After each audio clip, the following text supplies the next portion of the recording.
This week, Roman spoils Payback, Matt Sydal makes an entrance, and Kenny Omega finally debuts on SmackDown. Welcome to the Full Nelson Press.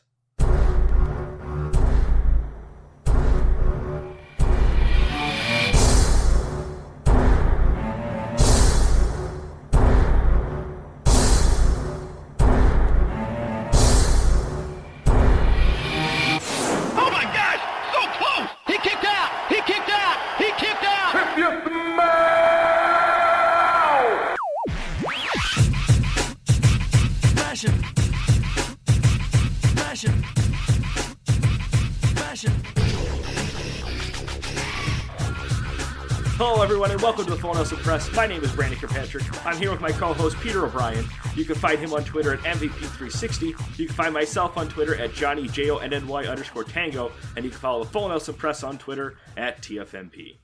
Pete, how you been, bud? Dude, watching a lot of wrestling. Watching a lot of wrestling and doing some skateboarding. I'm going back to the 90s, baby. You pick up Tony Hawk? Tony Hawk! Yeah. Oh, yeah. I might be getting that after we get off the show. Dude, you need to. It's worth it. It doesn't have online co-op? It has an online multiplayer. Ooh. And yeah, it isn't Battletoads.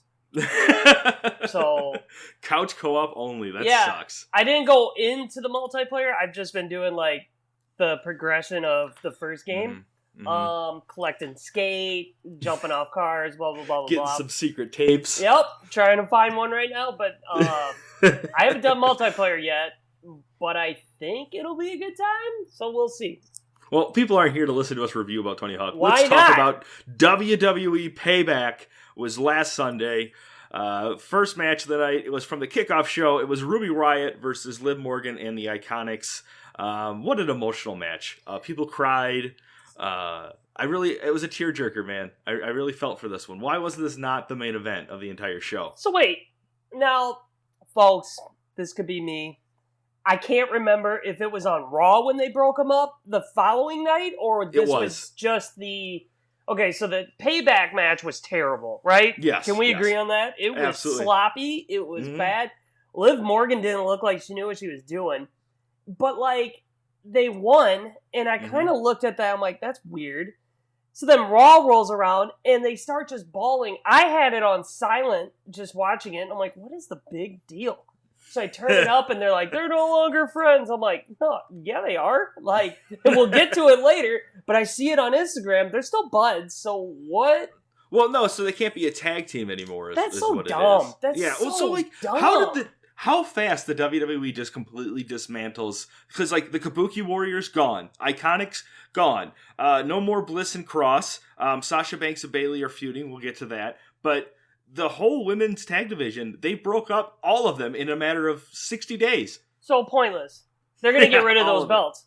They're going to get rid of the belts and they'll be like, well, we don't have any. It's like, you had teams. Yeah. You had stuff, and you just gave up on it. Like, they won't even give up you on guys it. Are idiots. I guarantee in a year's time, it's just going to be on UK and going to be stuck on NXT UK. But I'm just saying, like, there's too much talent to not have tag teams in WWE. Yeah. It's moronic. It is moronic, and I will literally call out any writer, and they can tweet at me, and I'll stand by it. It makes no physical sense that, one, Shayna Baszler is tagging with Nia Jax. Why is that a team? It makes no sense. It's literally like you took the newest wrestling game and just hit random in the women's division. No, but the Iconics make sense. I'm okay with Ruby Riott and Liv Morgan as a tag team. Because it makes sense. But yeah, I don't get the Shayna Baszler Nia Jax thing yet. But I'm willing to give it a chance. I'm willing to see what more they get out of it. I like them arguing back and forth. But if this is mostly just to put a feud between the two, then yeah, let's put the tag belts on somebody else. I don't see how you would ever imagine Liv Morgan and Ruby Riott beating these two. No. But then also, the other aspect about the Iconics breaking up is I'm pretty sure they're about to strap a rocket to Peyton Royce. But don't you... like that just... You can still have Billie Kay there. They're Thank entertaining you. together. They she are can still perfect be together. ringside. Like, even if the New Day came back, I would still expect Big E to still be pushed as a singles competitor. Like, you can keep them together. It doesn't need to be broken up that way. It's so stupid how WWE is so loose with their rules and then still, like, restriction. Like, no, if we push them single, we can't have anyone else standing near the spotlight unless it's Paul Heyman. Yeah, there is nothing wrong with a manager. There's nothing wrong with a friend. Like, Just a buddy. There's nothing wrong. Plus, Billie Kay is hilarious. When she just starts punching the air, I can't stop laughing at that. But, sorry, Billie Kay, like, you got hosed. And Peyton Royce, I mean, I'm always a fan. She is in my Fab Five. Nice. But, I just don't see the logic behind it. And I think the Iconics could be still good. Right. With Peyton Royce as the champion or Peyton Royce as the single star and Billie Kay being her manager, the one that disrupts, the one that goose around, gets people, and they can be a heel group still. Whatever, WWE. You guys are idiots. Sorry, that one just bugged me. I promise you that when I debut in the WWE, whether we're a tag team or not, I'll let you hang out ringside. I don't want to wrestle. All right, next is for the U.S. title match. It is Apollo Crews now puts his title up against Bobby Lashley. I was not looking forward to this because I think I'm just getting fatigued, but this was actually a surprisingly good match. It was really good. Those two have really good chemistry, and the fact that Bob won clean, didn't use any help, made him tap, but then Apollo Crews came back and showed some, like, fire. Like, I was fine with the whole thing. Like, I am. It was good. The only thing I didn't like was the whole photo shoot, and then they just showed, like, the weird graphic. That was dumb. But if this leads to Apollo Crews joining them, I'm okay with that. And then you have Shelton Benjamin and Apollo Crews be a tag team, and then you have just MVP be a manager. And you have just a sick stable. It would be so good. It really reminds me of how they got... Roderick Strong, just how they got Roderick Strong from the Undisputed Era. They kind of did the similar thing. I liked it. All on board.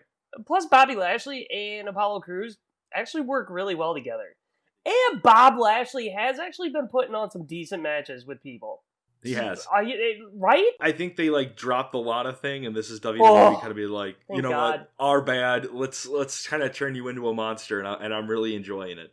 Yep. Speaking of two powerhouses, it's Big E versus Sheamus. Big E wins, but you know what? This was an alright match too. I didn't mind it. There was nothing bad about this match. No. They just threw each other around. Good on Big E for getting a win. I don't know why Sheamus dresses like a Peaky Blinder, and then when he comes to the ring, he's wearing tights. Like, couldn't he just wear that? Like, if that's like his gimmick, why doesn't he just wear that down there? Like, it's almost like two different people. I'm okay with the drunk brawler Peaky Blinder Sheamus if he wears that down there, but no. Well, they could dive full into their gimmicks like how King Corbin has. Next match is King Corbin versus Matt Riddle. You had a special review written up for this one? Oh, okay, so I went and made mac and cheese. And let me tell you about it. It is the Kraft Deluxe 4 cheese. It's amazing. And then you sprinkle on some dill on top of it, like dill seasoning. Dude, it was so good. I give it 5 stars. Was there a match during that? I don't know. The mac and cheese was amazing. The mac and cheese. You knew who the writing was on the wall. The bro was winning this one. I guess that's it. I mean, I don't have anything to say because I know. I mean, I do have another white cheddar mac and cheese that I almost made too. I just couldn't really decide, so I flipped a coin. I was like, all right, 4 cheese mac and cheese, let's go! So you're saving that one for a Night of Champions? Hell yeah. Yeah, that's going to be a good night. Because I'm sure it's going to be Riddle again taking on Corbin for some reason. Well, of course. I mean, they don't have a roster for people to wrestle each other at different times. Yeah, change it up. I don't have that much of an attention span. What's Akira Tozawa doing right now? I don't know. He did have a nice little comedic break when he pulls up into the parking ramp at Raw, and they wouldn't let him in, and he's driving like a minivan. I couldn't stop laughing. Tozawa's great. Next is the Women's Tag Team Championship match. The champions Bayley and Sasha Banks versus Nia Jax and Shayna Baszler. This was a really sloppy match. I think the only one that really looked good was Shayna Baszler.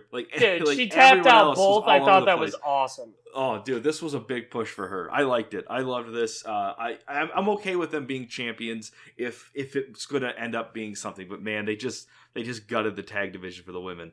Yeah, they did, and now Bayley and Sasha are feuding. Yeah, so they finally turned. Bayley the one to turn on Sasha. I think everyone's just so fatigued and just so tired of it that we just kind of want to be done with it. Well, we do, but then if Banks wins, if the payoff is Banks winning, what is she gonna do? Have the belt for a week?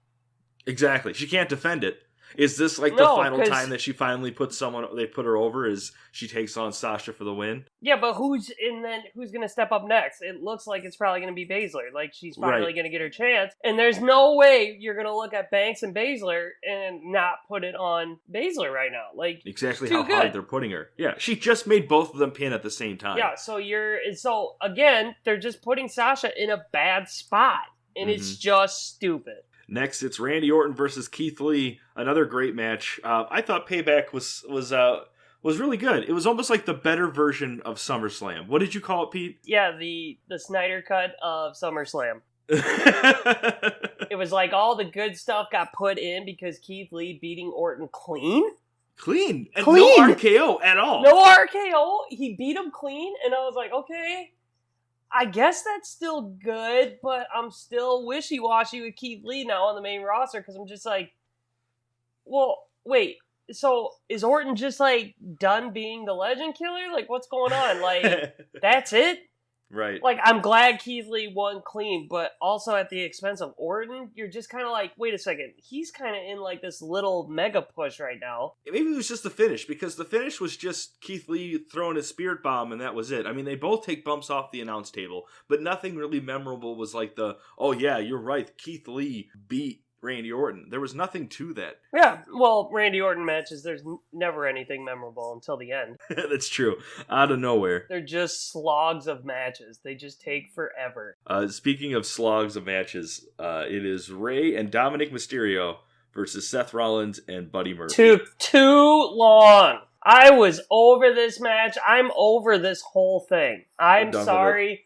I don't care about Dominic Mysterio. He wins by pinning Murphy, which means nothing. It doesn't mean anything. Unless Dominic pins Rollins, there's no finish to this feud. Yeah, and it's just going to keep going, and I'm when's the end game?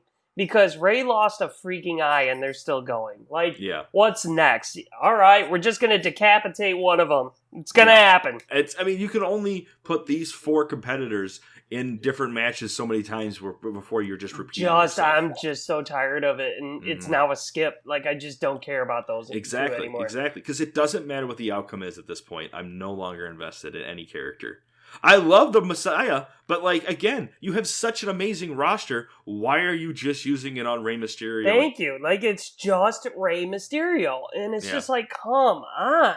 And is Dominic on the roster now? What's going on here? Because he's only fighting him. And, back in the day, Dominic would wrestle somebody else and Seth Rollins would come out and interfere. They don't do that anymore. What if Otis cashed in, dude? Shut up. He's I'm your son now, He'll Ray. never cash in because everyone forgot he still had it. I'm proving a point right now on how useless this Money in the Bank is right now. Oh, it is. And it has been for quite some time. It got even worse with Otis. Well, let's get into the main event. It is the no-holds-barred match for the Universal Championship. The champion, Bray Wyatt, takes on Braun Strowman and Roman Reigns. This one, though, I liked it. I thought it was a good match. I'm glad Bray Wyatt didn't take the pin. Yeah, but still, he loses his title right away. It's starting to look like Sasha Banks. It's okay that Reigns is back, but did he need the strap right away? Right away. He walked out, signed a contract. I get it, but you know what a lot of fans are not really into is the Brock Lesnar thing. They didn't really get behind it. Everyone was just sick of Lesnar. And so Reigns, who was already hated, is now hated more, which I do like heel Reigns. But this match, Charles Robinson, dude, learn to take a bump. Oh, man. He could not jump out. I could not stop laughing at that little gif of him trying to flop out of the ring. I'm Bray Wyatt didn't take the pin. I'm okay with it. He also got cheap shot. He got kicked in the nuts. So, like, I'm okay with that, too. It's like, straight up, they did save Bray Wyatt. And then Braun took the pin, which is fine. But it just kind of, like, I just didn't want it yet. Like, I wanted maybe a feud between Wyatt and Reigns. I think they did it backwards with Roman, because now at Clash of Champions, he's taking on his cousin Jey Uso, which is obviously they're just doing that to Harper deep that he is heel. Like, he's going to be the bad guy. He's going to beat the shit out of his own cousin. But I think it would have been better if it was a number one contendership match. Yeah. And he's willing to beat the shit out of his cousin for a title. I think they just did it backwards. Yep. We know what's going to happen at Clash of Champions. Jey Uso is not walking out with the title. This is going to be a squash match to just make him look more as a heel. The problem with Roman being a heel is WWE keeps getting in the way of it and pushing it too hard. Well, WWE gets in the way of everybody's character development. Mm-hmm. Put stops on everything. Right. But during it, you keep seeing Alexa Bliss stuff, and maybe at Clash of Champions or something, she comes out and distracts Roman or something. Like, no, maybe... I think the Alexa Bliss thing will be after Bray is out of the title picture. They're going to start harping that and pushing that more. I didn't like it, and I'm tired of Bray Wyatt having the belt for a week and then losing it. Like, yeah, I'm really tired of that, WWE, because he's too good. He has the best character. He has the best entrance. He's literally one of your best ring workers, and you just keep shitting on him. It's just like Cesaro. Like, they weren't even on the show, and they're the Smackdown champions. Right. And they ask him about it, I think, on Talking Smack or something like that. He's like, it is what it is. And but he's just used to it. But it's funny, like, how they try to squeeze everybody on, like, all these other cards, but these past two, no Cesaro, no Nakamura, even though they're champions. Like, right. This has no logic. Neither tag champion were on the title. No, and we had to watch them. Frickin' Baron Corbin and Matt Riddle had to make the card. Like, why is that on the card? Exactly. Like, there was no need for that at all. Big E and Sheamus, I get they're pushing Big E, but, I mean, what is to that? And especially if you have Liv Morgan and Ruby Riott taking on the Iconics on the pay-per-view, and then again, when it actually means something the following night on Raw, what was the point of that? You could have skipped that on the pre-show and moved that stuff around. Done. Yeah, like, all that's done. Way simple. So we were going to talk about and review the NXT Super Tuesday, the Fatal 4-Way 60-minute Iron Man match. I will say, it was a good match. It was between Johnny Gargano, Tommaso Ciampa, Finn Balor, and Adam Cole. It ends with a draw between Cole and Balor, so next Tuesday, it's going to be them and I think another Iron Man match for the NXT title. I'm excited for this. It's your guy versus my guy. I'm looking forward to it. Yeah, I just feel like I wasted an hour. Yeah, you did. It was a good match. It was a good match, still, but an hour. An hour that they couldn't get someone decided.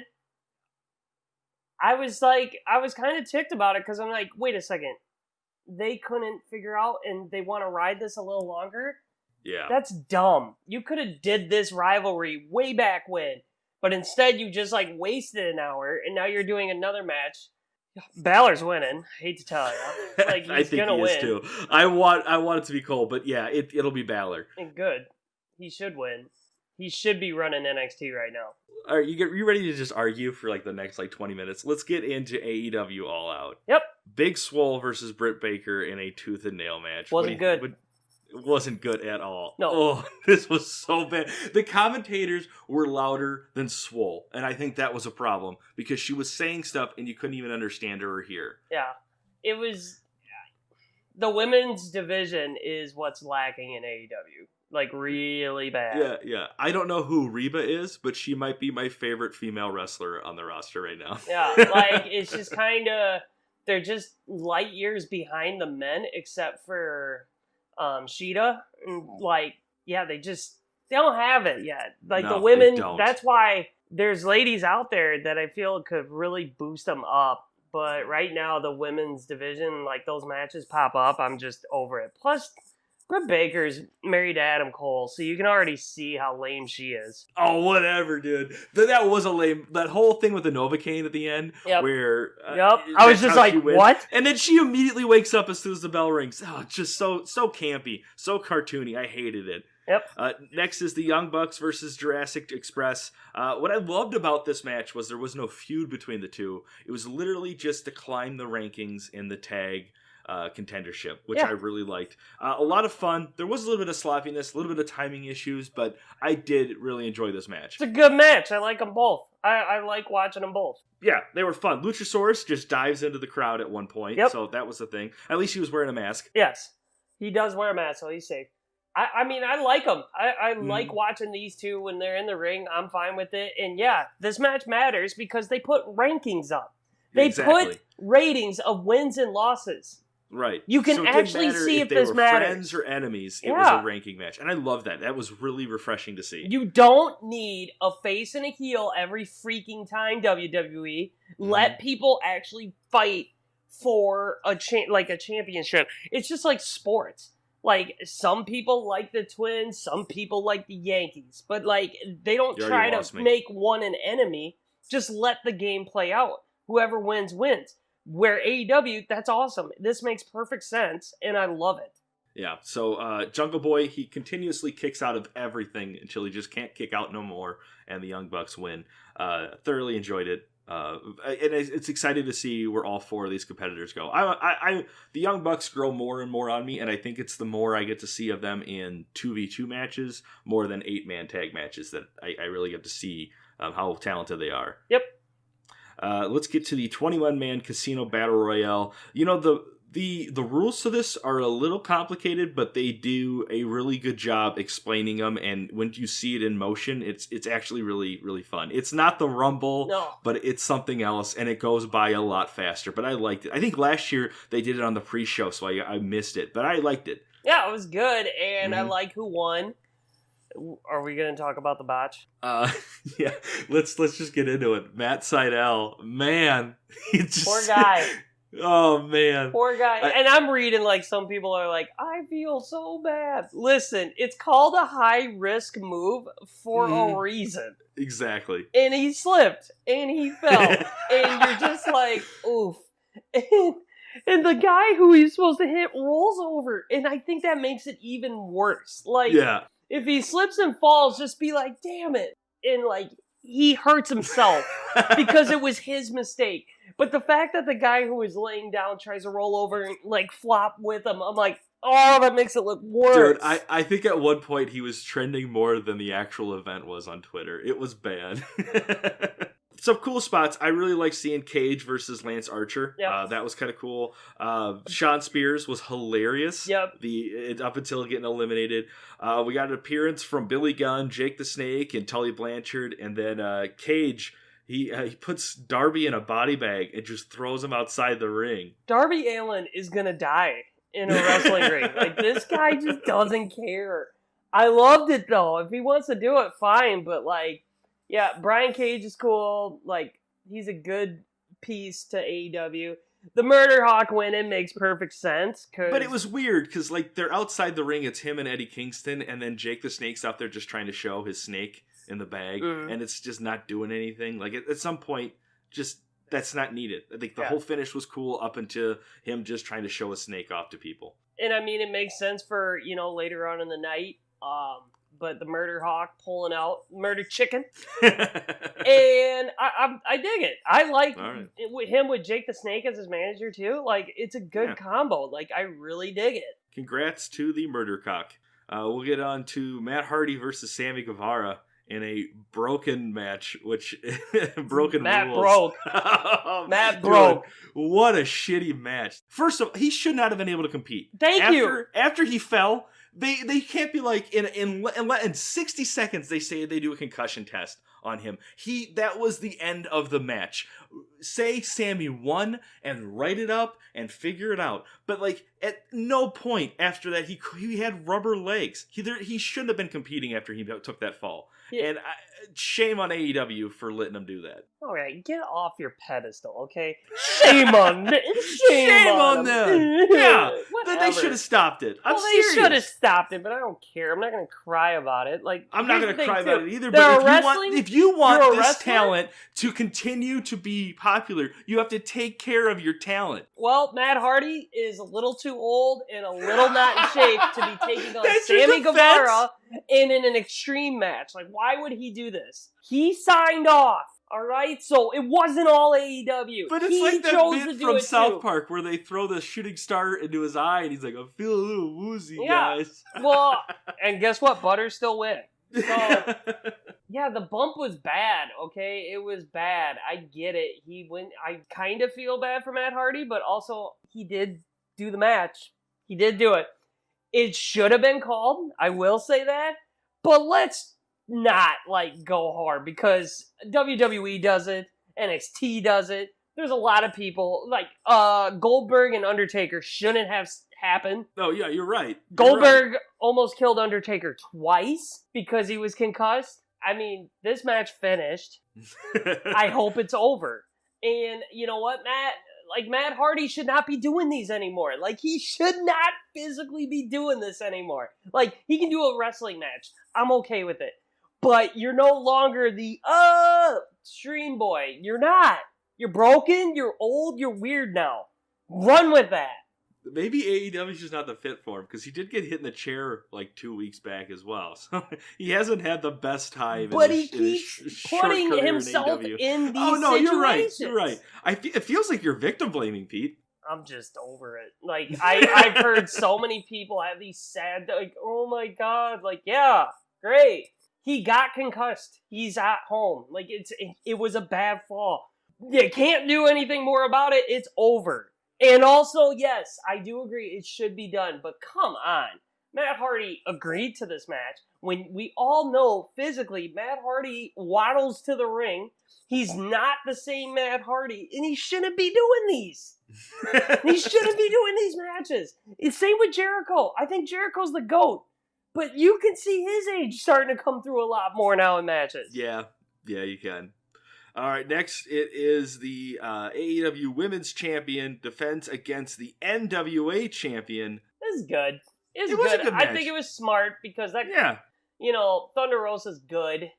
And she's something else. There's nobody that is really that good in AEW. In fact, that Billy Corbin's you can take one of my wrestlers. It's smart. It's cross-promotional, too. I love cross-promotion matches like this. This is a really well-done thing. And it makes sense to do this in the women's division. Yep. If I was Cody, I'd start picking them from any other indie developer that had any kind of clout and take their women's wrestler, if it's worth it, and keep putting her until you build up a better roster. Because it seems like all the other women in the roster are preoccupied. They are. And, I mean, there's somebody out there that just needs a chance. She's not even on the. She's not even an AEW wrestler. But if she was there, an AEW might be able to feel. Oh my God. The good. This is a cross promotion. Bring it to the flow. Why not have that cross promotional match? Naomi ain't gonna get a chance in WWE. No, you're right. No, they're giving it to Cameron, which she didn't even make an appearance. Next, it is the Dark Order versus Matt Cardona, Scorpio Sky, and the Natural Nightmares. It was cool seeing Cardona versus Cabana. Yeah, that was neat. I like how this match is leading to now Dustin is going to get a title match against Brody Lee, which is great. In the small amount of time that's passed, it's not Goldust versus Harper. They've really completely erased that at all because of the storytelling they're doing. It is the Rhodes family versus the Dark Order. Yeah, and I think it's smart. I like it. Brody Lee's discus clothesline, oh my God. Oof. He's had some hard hits in AEW. You're just wow. And I was I remember seeing that in WWE and Vince saying, stop it. Right. You're getting over. So, I like it. I think that the match that it created down the road is even better, too. So, I like where this is going. Every time we talk about AEW, I just have nothing but good things to say about the Dark Order. I like how he uses his henchmen to just stand there with the TNT title. Yep.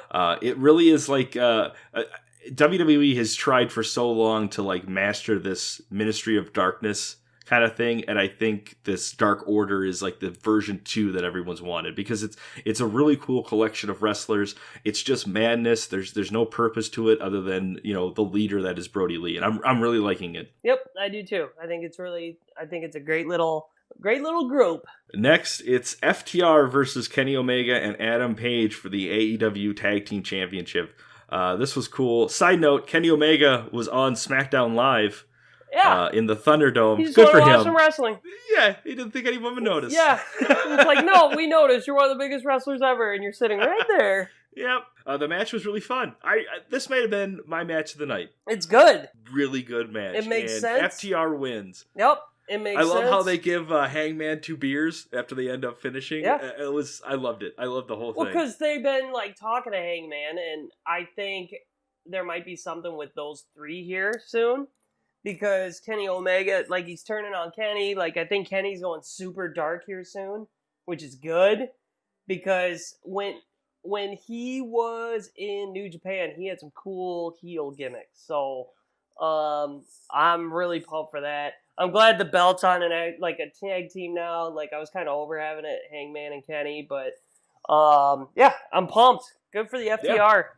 Yeah. I'm looking forward to FTR breaking their tag team reign record, because I think FTR could be at the top of the hill for a long time, and I'd be okay with it, because that just means that's more people revolving through AEW's roster of taking them on, which I love. And there's 7 good tag teams in AEW. Like, that's nice. And they are put at the same ranks as like a world title. Figure it out, WWE. People like tag team matches. They do. Just bring them. Other thing is that they bring up that every time FTR have a match, they have to put the strings in the corner. I think that should be all the time. I like the strings in the corner. Yeah. Next is Orange Cassidy versus Chris Jericho, and it was a Mimosa match? The Mimosa Mayhem. Okay. I'm glad it's done. I'm sorry, I just get bored with rivalries that go on for a couple pay-per-views that, like, at first, it started off great, and it just kept declining. It's like, can we move on? Like, I'm glad it's done. It was a decent match. Like, but these two need to stop going at each other. Like, we need to move on. We need new mixtures. The magic is gone. Yeah. Cassidy wins. Yep. So Jericho gets thrown into whatever was left from Nickelodeon's last award show. Yes. It was gross.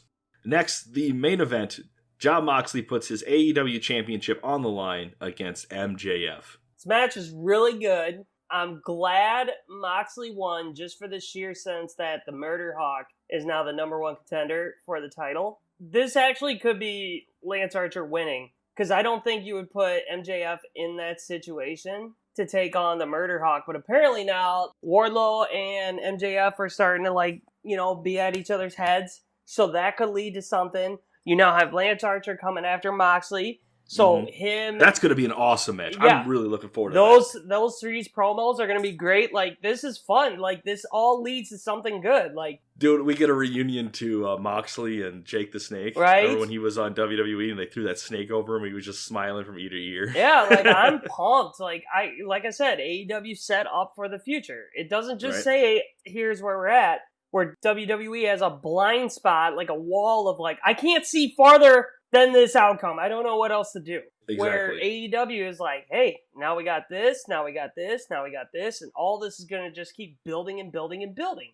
Figure it out, WWE. I think the big thing that AEW is doing really well is they're showing the storytelling and the progression organically. Yep. Where WWE, they want you to see Alexa Bliss backstage. They want you to see that. Yeah. When it was a women's title match, you saw Vicky Guerrero and, what's her name? Rosa Mendez? No. No, God, that is not Nyla Rose. Nyla Rose. You saw them back in the crowd. So you know they're like scouting because they want the title picture. Did they cut to them multiple times? No. Didn't even address it. You saw that.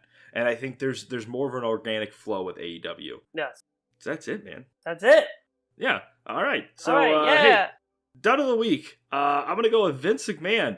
Vince McMahon is giving WWE talent 30 days to get off third-party platforms, which includes Cameo and Twitch. Otherwise, they'll be faced with heavy fines. McMahon wrote that these actions are necessary as part of WWE's rebuilding process as they enter the next phase of growth at the WWE. This is interesting to see if this is... Because they're all like independent contractors, which I think is funny that there sure are a lot of rules for independent contractors in the WWE. Okay, so one, I'm glad like people are out there, they're making their money, like doing other things, which is fine. But also the thing I have been telling people, when we were back in like the glory days, no one was on Twitter, nobody was doing anything, so you weren't seeing... Oh, Lana's pissed off at Rusev. Well, that's weird, because today, here's Lana and Rusev at a hockey game. And even the people who used, like, Twitter and stuff to build their character, I'm okay with. It's the people that, like, bury their character. It kills storylines, so I kind of see where Vince is coming from. But also, they're independent contractors, so I don't even know if he can do it. Like, can he seriously get away with that? Legally, he can. So, I guess, like... This is all stuff that, like, you cannot use your name. Like, AJ Styles can't go on Twitch and promote AJ Styles is on Twitch tonight. He might be able to promote himself under his real name and have no affiliate to the WWE, but he's using the WWE brand. So I guess the last thing that happened was Lana, I guess, getting up some, like, energy drink deal, and was promoting that, and that was finally like the last thing that they're like, we can't allow this anymore. She should just quit. But it's super shitty of doing it right now, where some of these wrestlers can't make money off of. They're not doing house shows anymore. So if they're not using them, if you're only using 4 women in your entire division of 60 women, they need something else to do. Paige is pretty adamant that she's not going to stop, which I don't blame her. She's not a wrestler anymore. Yeah, so yeah. And I didn't even know if she's still linked in with WWE. If I were her, I'd quit. She could easily make her money modeling. Like, I've seen her pictures. Or just being on Twitch. She's doing okay. Or just going on Twitch. Same with Lana. She has like 1 million followers on TikTok, which you're going to start generating revenue. Like, if I'm her, why am I still a WWE employee? Just quit. I'd love to see how many people are watching her videos from beginning to end versus the amount of people who are actually watching her when she shows up for the 30 seconds she's with Natty on Raw. She's getting more quote-unquote airtime on Instagram than she is on your product. And all this is doing is still promoting the WWE. The problem is that you're seeing rivals hanging out. You're seeing the pictures of them hanging out, like saying like, hey, how are you? All this stuff. Mm-hmm. Like, it's all out there. And for WWE to really like prosper, like, you need to have your people be a little more smart on social media. It's killing it. And I said this about 5 years ago, I think, or 10 years ago, something like that. I'm like, they're just too out there right now. Everyone's out there, and the generation that's there is like around our age, like, the 25 to 35 year olds who all want to just be online and like play Twitch, like play video games on Twitch and stuff. I get what Vince is doing, but I also see why they'd be frustrated. But also, dude, like, what the WWE is. If you've been a fan for generations, you understand kayfabe. You understand keeping yourself locked up a little differently. Right. There are no more Undertakers anymore. There just aren't. John Cena was John Cena the whole time. Even when he was on social media, he was still John Cena. Kayfabe is so like bad right now. We know everything about everyone. Oh yeah, because it's the same with you'll see Sasha and Bayley arguing, but at the same time they're posting pictures. They're on together at they're on Instagram. I think the big thing is legally, is he allowed to do this? Yes. Yeah. Morally, maybe not. Like this is just like a weird time to be doing this. The other thing is AEW, I think, is doing a great job of capitalizing on this by promoting their wrestlers' Twitch accounts and stuff, because the demographic that you were talking about, the 18 to 35 year olds, there's this almost anti-corporation, and that WWE is pretty much saying, we as a corporation want this revenue that Paige is bringing in herself. We want some of that revenue. We believe that belongs to us, and us as a corporation who makes millions and billions upon billions of money, they're able to continue to do this. Where AEW is like, let's promote these wrestlers. Let's promote that. And I think that demographic will watch that and will reflect off of what they're going to tune into when they want to watch wrestling. Yeah, I'm not going to watch Twitch streams of wrestlers. Like, I'm just not. I don't care. No, it's not my thing either. It's so boring. Yeah. There's nothing neat about it. But there is, there are people out there. I'm just saying, for the sake of me being a fan, I'm kind of glad they're getting, slapped on the wrist. And you do need to be, I don't really care. Them more. But also, Paige, Lana, hell, Xavier Woods, he's been talking about he wants to go to G4 when that channel starts working. He wants to work there. He's been promoting it. Dude, go work there then. Your personality is good. You'll be fine there. You have your gaming channel. Do a thing with G4. You'll make your money. There are these wrestlers who will make their money doing this other than wrestling. Right. But what WWE wants to do is they're like, hey, we'd love Xavier Woods to work there. We just want some cross-promotion and some money out of it, too. I think, these guys are just going to hit a wall and be like Lana's just going to be like, all right, I quit. And be like, hey, good. Exactly. See you later. Won't be missed, but you'll make your money. Do you have a stud? Or a dud? Do I have a dud? Yeah. I'm going to say my dud of the week, and it's just about, everything. It's going to be Sasha Banks, because I think she's just put in such a bad spot right now again. It's a dud, and it's going to land bad. I just don't see this working out for her again. And it just sucks. Yep. All right, stud of the week? I will probably go with Moxley. I thought his match was really good. I like Jon Moxley. Yeah. It was good. I agree with you. I was going to go with Moxley, too. He's undefeated and looking good doing it. Yep, and he actually looks like a powerhouse. He looks like a champion, and he looks like a main eventer at WWE. Exactly. I love watching Jon Moxley. Absolutely. It's awesome. That is the Full Nelson Press, episode 88. It is a wrap. If you enjoyed our witty banter on sports entertainment, make sure you find the Full Nelson Press on Facebook. Subscribe to us on YouTube. We're on iTunes, Spotify. We're all over the place. Just search the Full Nelson Press. Anything else you want to add, Pete? No. What else you been playing other than Tony Hawk's? Rainbow Six new season coming out, and nice. I downloaded Destiny. It was free. Okay. So I'm sorry. The multiplayer is so bad, but the actual game and just running around with people isn't terrible. Like I said, it's free. It's free. If I don't like it, it's gone. I'll install it. I'll try it out. I haven't installed it yet. It's been a busy week. It handles better than the first one. Where can they find you? Piss Pete 84 is on YouTube. That's about it right now. Yeah, that's depressing. But hey, go watch some wrestling. Yeah, but